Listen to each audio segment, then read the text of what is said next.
My name is Kelly Shushak, and I am the grateful pastor here at Edges. I know some of you just came so you could wear your rain gear for the first time this season.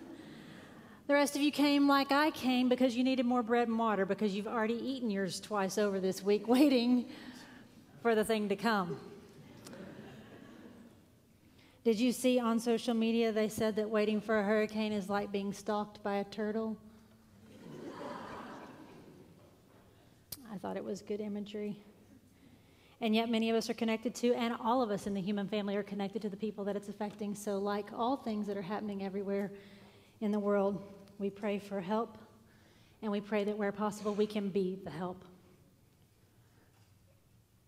Last week, I shared 2 little words that we're hoping will convey a big theme for this year. Look out. The idea is to look for and to turn our lives toward all the things that God sees, especially those things this year that are beyond ourselves. In case you weren't here last week, a little recap. I reminded you that it would take all of us. I hope you're not depending on me. And I confessed to you that this is not a natural disposition for me. This is a new focus for me personally. And I promise to try to help give us some practical ways to engage the theme over the course of the year. The first one I'd like to talk about this morning that's something new is our lookout board. I don't know if some of you saw it. It used to be the and board. We've transitioned it to be the lookout board. It's in our Gathering Grounds coffee space on one of the walls there. So the idea for that board is that it's to be a practical place for collecting ideas. So you can visit that lookout board when you have something to offer.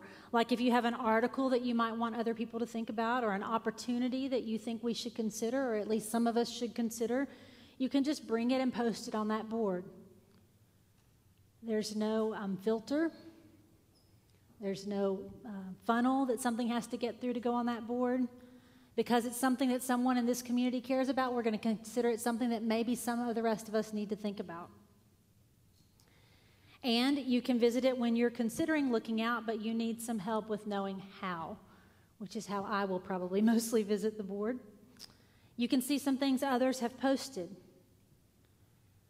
The thing that excites me about this is that I believe if we do this well, if many of us will participate over the coming weeks and months, I think we'll learn some things about the collective heart that God is building outward from this very community.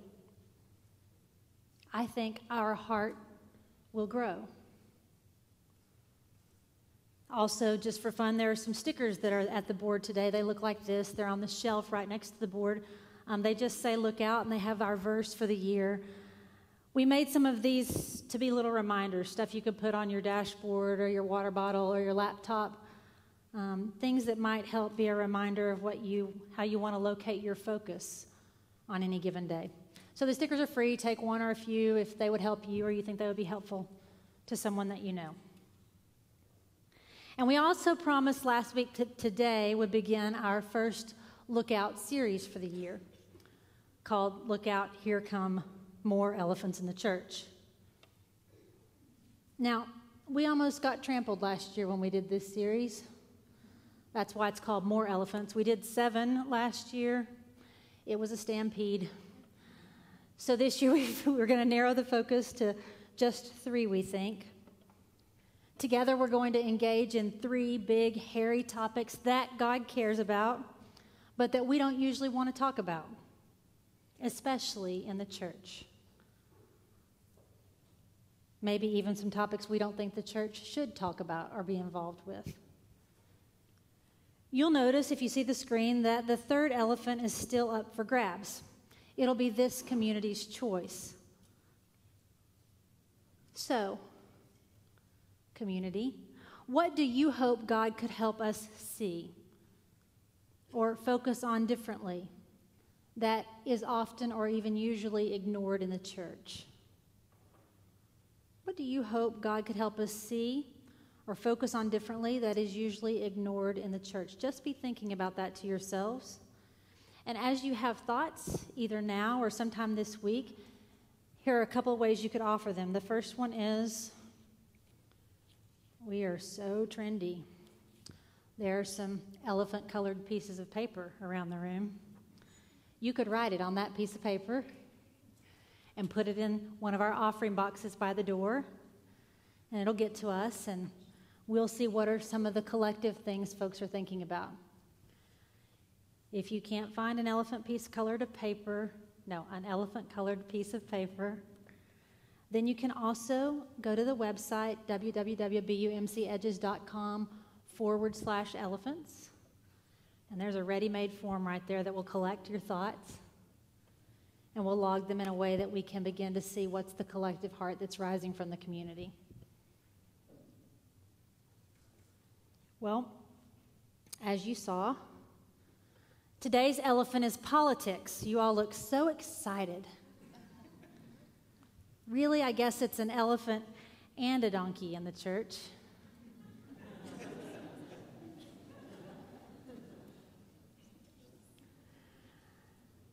So this week I had a conversation, and to protect the identity of the innocent, I'm going to just say the conversation was with one of my roommates.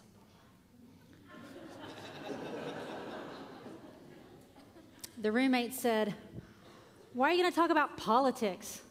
Jesus didn't even talk about politics, did he?" So I've renamed the title of my sermon, "A Treatise to My Eldest Roommate."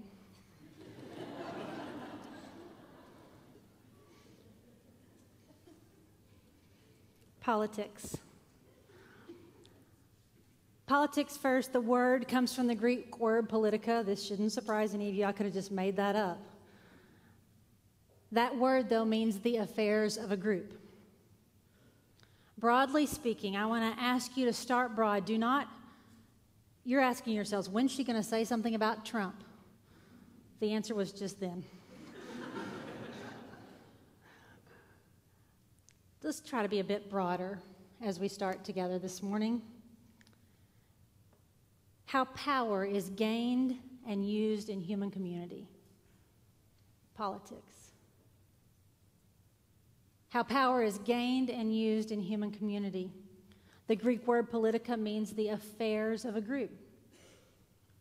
How groups are governed, held together. This sounds benign, doesn't it? Golden, even. Which is why I wonder if some of us might identify a little bit more with the Urban Dictionary definition. Politics. The art of looking for trouble, finding it everywhere, diagnosing it incorrectly, and then applying the wrong remedies. Politics. Either way, it's true that politics concerns power. Who has it? What is it? Who deserves it?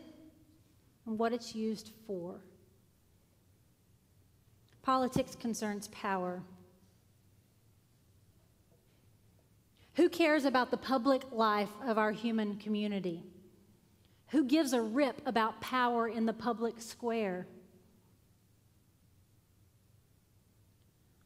Well, I think the record is going to state that God cares. And that since God does, we must. We must talk politics in the church. I'm not sure there's an idea some people feel more offended by than the thought of talking politics in church. And I think that's because we see many in the public square who are speaking on behalf of a Christian faith that we don't recognize. And I think it's because we see many in the church who are championing public opinions on behalf of a God we don't recognize. So the distribution of power of politics seems wonky everywhere we look. It's no wonder that we want our churches to be free of the political anxiety and confusion and exhaustion that we feel when we talk or think politics. It makes perfect sense that we need places where we can escape the vitriol and hatred that seem like floodwaters in almost all of our public and private spheres. It can seem pretty dark and dirty out there. For these reasons, I think we are looking more than ever for ways the church can escape the state. If you've ever watched CBS this morning, you know there's a thing called The World in 90 Seconds. This would be a great aspiration for sermons. But it isn't. But I am going to try to employ that tactic now with regard to our Christian story as a tale of political engagement. So here we go, the story of God and politics and us in 90 seconds.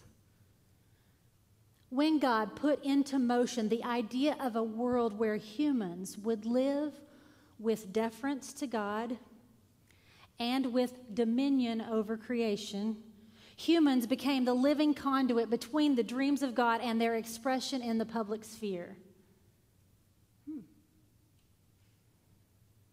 God has always elevated human civic engagement, our engagement in the public square or politics, as the means by which God is restoring everything God created to perfection, to wholeness, to shalom, which the Bible talks about as right relationship.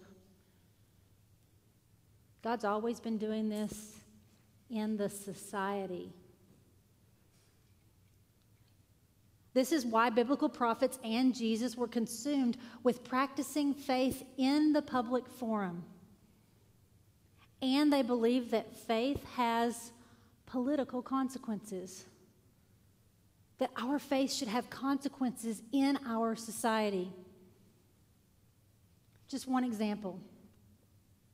The Bible maintains an unrelenting focus on care for the 100%.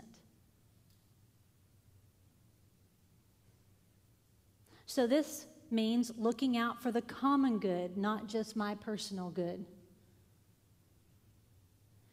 It means caring about social justice, not just my own selfish justice. And that, as an idea, does nothing. It only matters in the course of our lived life together. This idea, according to God, should have consequences in our life together. To this end, our faith should make it impossible to consider any social issue with the attitude of, well, it works for me. But not if we don't live the two up next to one another.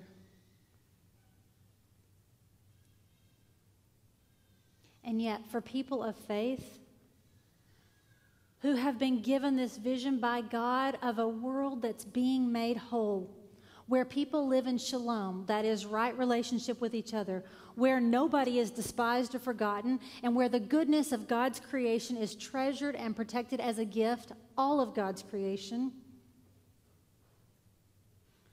Locating our lives at the intersection of faith and politics is a given. The church must figure out what it means to be involved in politics. Wes Gramberg Michelson, who is the founding editor of the Sojourners magazine. Some of you may have read it before. It's a magazine, a periodical about social justice issues, says this: for the Christian, politics entails an inevitable spiritual journey. I bet you've never thought of it like that before. Politics entails an inevitable spiritual journey, not one which keeps faith in Jesus contained in an individualized bubble and protects us from the outer world. Rather, it is a spiritual journey which connects us intrinsically to the presence of God, whose love yearns to save and to transform the world. People, the intersection between the dreams God has and how they get lived out among us. Politics.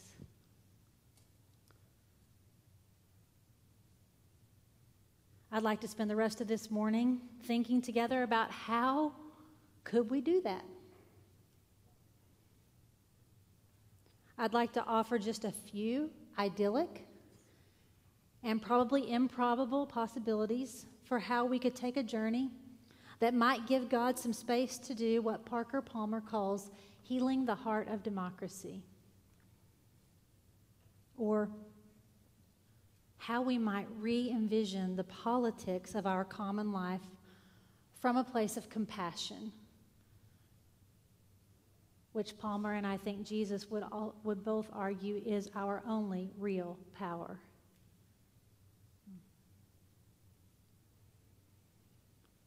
Becoming political like God is. A few everyday ideas to really save the world. Now, I'll stop here for a moment and tell you that I've been helped by some sources this week. I just offer them to you in case any of you want to think some more or think more deeply by yourself or together with others. The first one is a resource called Wanting. It's an anthology about politics and religion put out by the Center for Action and Contemplation. It's an excellent way to think medium-sized thoughts in medium-sized chunks. The other is Parker Palmer's resource, Healing the Heart of Democracy. And you're welcome to both of these resources, although one of them belongs to my roommate.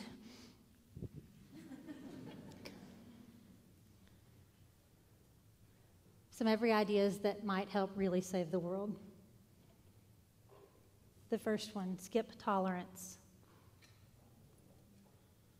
Tolerance has been the buzzword, but Parker Palmer says that tolerance is a virtue that's so thin it's barely a virtue.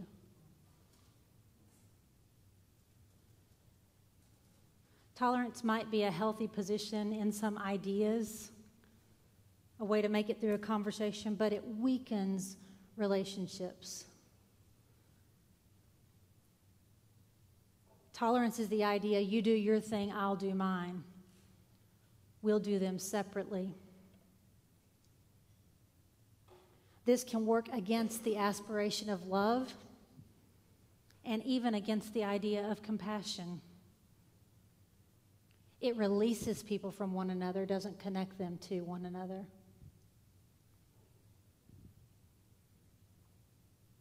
So I wonder if we must work a little harder than just tolerance in the church. And I wonder how we might move closer in as a political statement. And this will seem crazy, but on the board outside, someone has already recommended that one thing we could do, a political thing we could do, would be to watch the Mr. Rogers movie called Won't You Be My Neighbor? Because it's a movie that's about civility. It's about moving beyond tolerance. It might be helpful as a practical way to start.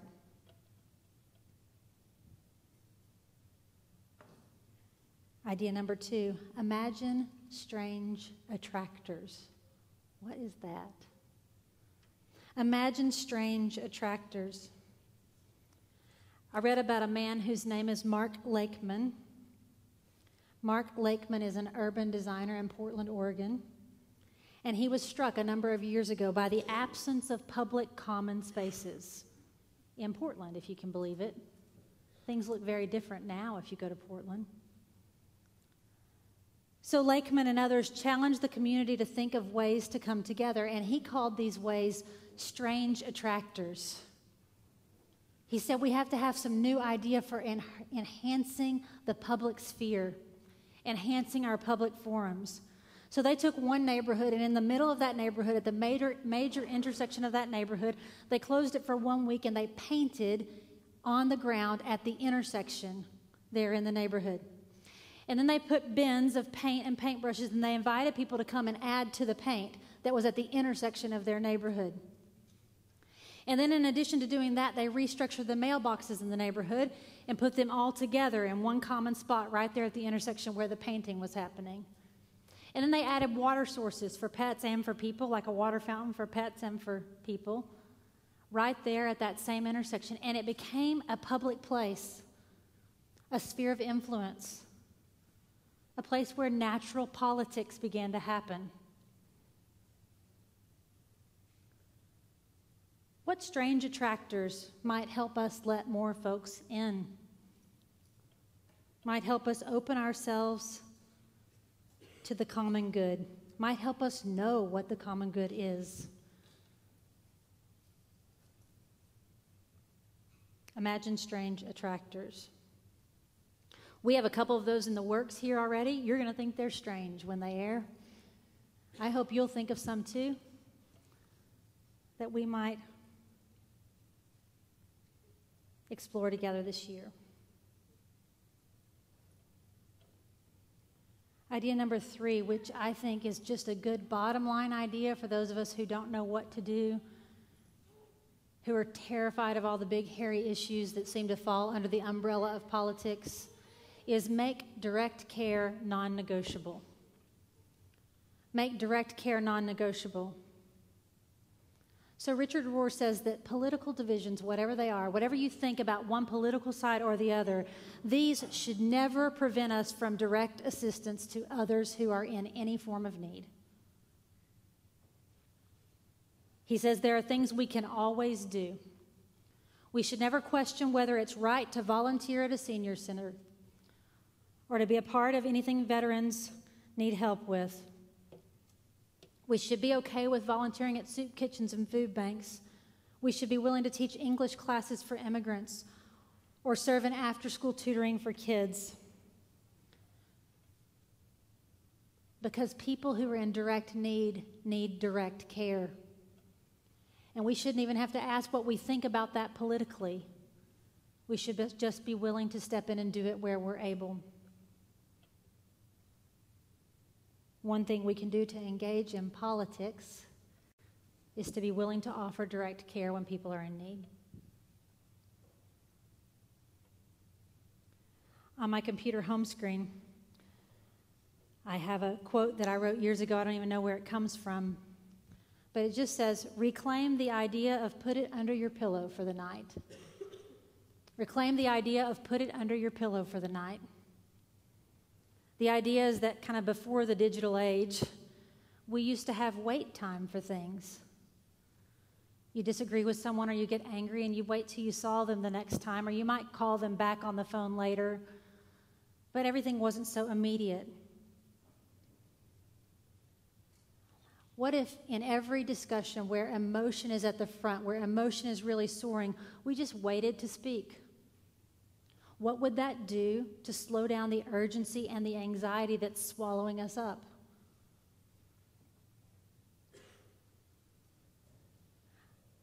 I don't know that I can be trusted to speak for God quickly.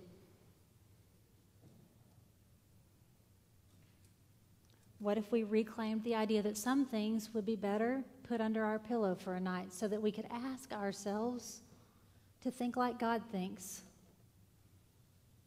before engaging in conversations with one another? And what's more honoring than to go back to someone a day or a week or even a month later and say, you know, the conversation that we were having, I've been thinking a lot about that.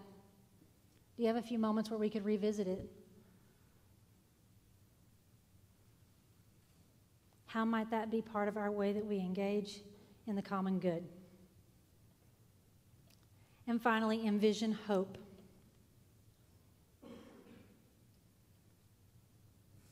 We know how to fixate on what's wrong. It's what we're all doing most of the time.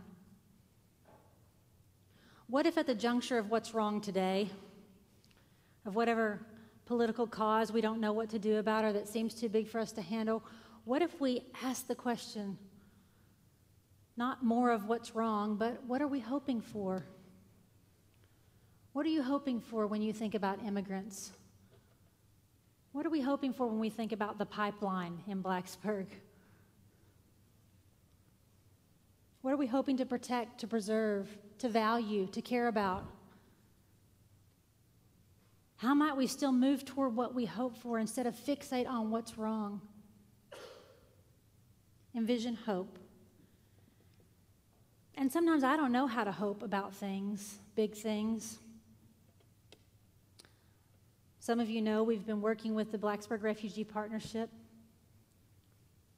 over the course of a couple of years now. And I still don't know all the right things to think about that. Many days I don't even know how to think about it. So one of the things I'm going to do on the board, there's a movie that's going to take place at the Lyric on October 7th at 3 p.m. called Human Flow. It's about the refugee crisis. I'm just going to go and learn. Learning is a first step toward action. So when you aren't sure what you think, instead of closing down and being afraid, maybe you just take a step to learn something more about something.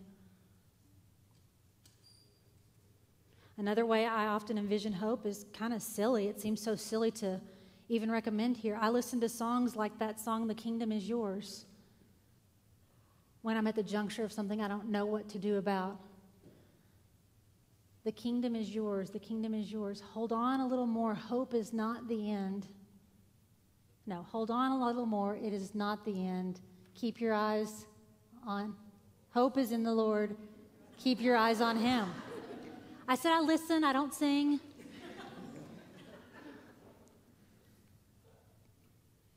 I listen because I remember when I listen to songs like that.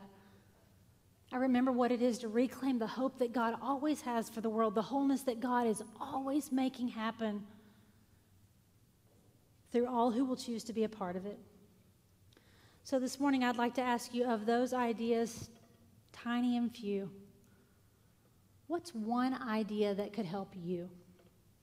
Don't say it out loud. What's one of those ideas that you would be helped from trying? That would cause you to do something different than you've done before? To think in a new direction that you've never thought before, maybe? And in the first worship conversation this morning, we found it really helpful for folks to talk a few of those out. So we're going to do that this morning right now. The question is, what's one of these ideas that might help you? If you could let yourself dream for a moment. Sometimes we get in groups of 5 or 6. We just have some conversation, learn each other's names, listen to something because maybe it could be helpful for someone beyond just yourself. And then we'll come back together. I'll give you 3 minutes to do it. Why don't you take a chance? Go.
About 15 seconds.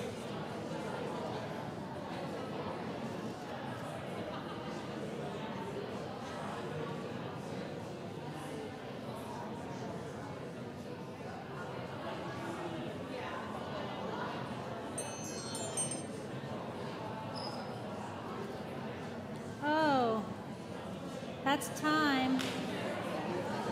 Did you hear my little whining chimes? Something's wrong. Come on back together. Sorry, my chimes are not working. Something's wrong with my chimes. Let's see if they work now. There. Okay. There it is. I'm very worried about my chimes today. That's the second time they haven't worked. All right. Any ideas that helped you?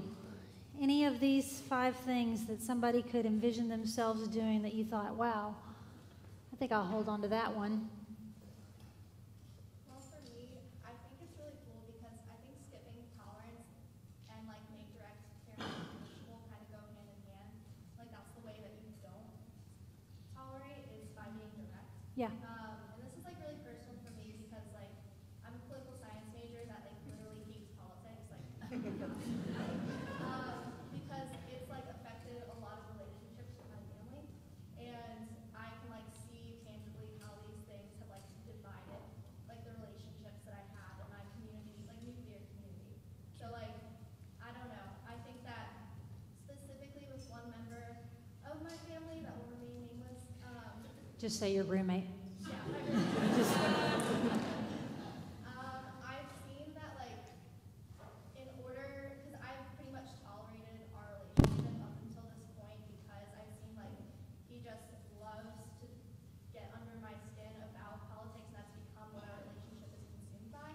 So I've seen that like, I mean honestly I need help to find direct care with that Yeah. because I can't tolerate it anymore because that's gonna like just continue to like float in our Yeah. like friendship honestly. And I don't know if you guys know of any direct care. Maybe we could just be the direct care for your family member and you could bypass the whole thing. Maybe. Yeah. So Carolyn said there's a big connection between skipping tolerance and that maybe a way to do that and not just try to tolerate because it's destroyed a lot of things is to involve herself in some direct care. Yeah. Okay, what else? We talked about the book study we did a little bit ago called The Anatomy of Peace. Its main repeated argument was to take a minute and recognize that the person you're talking to or arguing with is also a person. Yeah. And so that kind of ties into skip tolerance, make direct care non-negotiable, and reclaiming the idea of an inner pillow, because if you take a second, take a step back and go, oh, they're also a person with opinions. Yeah. You can continue the conversation Right. more peacefully. Right. So the recognition, Braxton says that every person really is a person and is therefore by definition someone God cares about, that we could take some of these steps with in order to preserve that dignity. Okay, what else? Sure. Oh, go ahead. This morning at 8 a.m. service, or 8:30, someone used the term halt, which I just feel like it's a really important thing across the board. Are you hungry? Are you angry? Are you lonely or tired? And those 4 things being like direct needs are something you can't forget about at all. So if you can address those 4, you can hopefully live together. Yeah. So Joey talked about how in the 8:30 conversation somebody used the acronym HALT, asking whether you're hungry, angry, lonely, or tired, and if so, take care of those things first. And I would say the same thing is true about the other.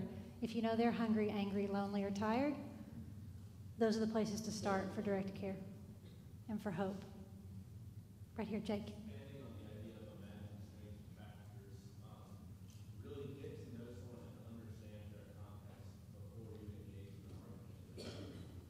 And maybe it's not a great idea to argue about things that are completely out of your context that you have no understanding of. Yeah. Okay, you said expanding on the idea of strange attractors, that really getting to know someone before you engage in some kind of an ideological debate about something, it's impossible without having a relationship of trust and knowing. And maybe just choose to be quiet. about things that are outside your realm of knowing or expertise. Sure. Sure. Kind of expanding on the Imagine string tractors. I don't know how long ago it was, but somebody mentioned the fact that back in the day, back when I was young, that everybody built front porches so that it would invite people up, and now everybody builds back porches so that they can separate themselves from others. I think that's kind of something that I grew up on, that it was a sense of community because you had front porches that you could invite others to. Yeah. And now it's just the back porches where it kind of separates that. Yeah. So keep the mentality of front porch rather than back porch. Front porch is where you want to invite people in. Back porch is what you build so that you can keep other people out. Sure, back here. Continuing on with string tractors, this hits home for me in kind of passion focus, and as I look into like my career goals for my life, like I think many people are like really entrepreneurial minded and kind of get caught up in working jobs that kind of dictate to them what they need to be doing, and this really hit home for me because it reminds me that I have to stay focused on my entrepreneurial talents in like in event planning and like and being creative and trusting my own like just when something hits me like, oh my gosh, that would be wonderful, that would be a great idea, like I wonder if we can make that work, like to roll with it, like to continue talking about it and Yeah. continue trying to make it come together. That if more people who have that skill set went about confidently, Yeah. that I think it would bring about like a lot of like really beautiful community engagement. Right. So, Caitlin, I hear in that the idea of staying committed to the things that you're given to be passionate about for the motivation that God could use it to make for a more common good and not shying away from that or giving up or petering out in those kinds of areas. Sure. Which one idea or other idea could help you as you think about what it is to be engaged in the politics of our world? Sometimes we read Scripture in a vacuum instead of right up next to where we need it. We read it by itself as if it's a good idea for something, only not actually for this set of things. If it's just a good idea, that's all it is. Today I'd like to close, maybe crystallize today's thoughts with a text from 1 Peter, which is a book where the author was writing to Christians who were trying to figure out what to do with their public life, how they should engage what seemed to them to be unjust power and authority. They were asking these questions. Should we get involved?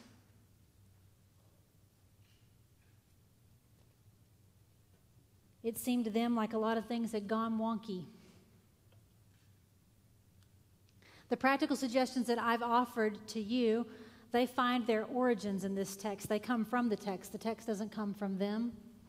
But there are millions more practical, political ideas that God is going to use to save the world. It's just up to us to find which ones we're going to be at the front of. So as we read this text together this morning, how could it help shape our common life in some direct ways over the course of this next year? The text comes from 1 Peter chapter 4, and it's on page 697 in the Bibles that are on your tables. If you'd like to read along with me, of course, it's always on the screen. And I commend the whole book of 1 Peter to you, especially now that you know that's a river theme in it. Starting with verse 7, the second part. Therefore, be self-controlled and clear-headed so that you can pray. Above all, show sincere love to each other, Skip tolerance. Because love brings about the forgiveness of many sins. Reclaim the idea of put it under your pillow for the night. Open your homes to each other without complaining. Imagine strange attractors. And serve each other according to the gift each person has received, like what Caitlin said. Make direct care non-negotiable. Be good managers of God's diverse gifts. Whoever speaks should do so as those who speak God's word. Put it under your pillow until you can envision hope. Wait until you can speak with God. Until you think God has something to say. Whoever serves should do so from the strength that God furnishes. Do this so that in everything it's God who gets honored, especially in your direct care, so that you don't build yourself up to be somebody's idol. To him be honor and power forever and always. So let it be. Amen.